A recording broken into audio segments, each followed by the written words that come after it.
मेरे दादाजी की एक गलती की वजह से मेरे परिवार के पीछे पड़ी एक आत्मा, उस आत्मा से हम आज तक कैसे बचते आ रहे हैं। नमस्कार दोस्तों, स्वागत है आपका हमारे चैनल पर। मेरे परिवार के साथ हुई एक सच्ची घटना जिसके बारे में मैं आपको बताऊंगा। मेरे दादाजी की मौत करीब 30 साल पहले हो चुकी है।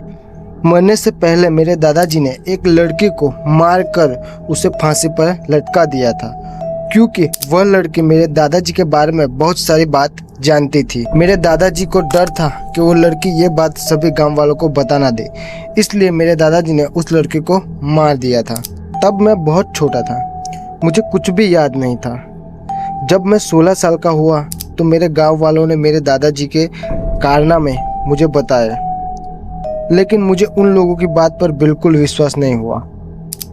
एक बार की बात है, मेरे दादाजी की बरसी थी। उस दिन हमने पूरे गांव वालों को खाने पर बुलाया था। जब सब लोग खाना खाकर अपने अपने घर चले गए, फिर हमने भी खाना खाकर छत पर सोने के लिए जाते हैं। जब आधी रात हुई तब मेरे चाचा अजीबोगरीब हरकतें करने लगते हैं और तरह तरह की आवाज़ निकालने लगते हैं। तब मेरे पिताजी ने कहा, सब लोग नीचे चले जाओ।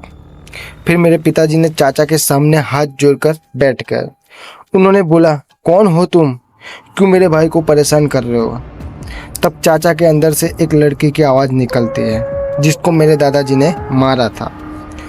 उस दिन उस लड़की ने मेरे पिताजी को उसकी सारी कहानी बता दी और उसने कहा, मुझे मुक्ति नहीं मिली, इसलिए मैं आपको परिवार को परेशान करती हूँ। ये सुनते ही मेरे पिताजी के होश उड़ गए। तब पिताजी ने सोच लिया, अब मैं इस लड़की को मुक्ति दिला के रहूँगा। फिर पिताजी ने यह बात एक पंडित को बता दी।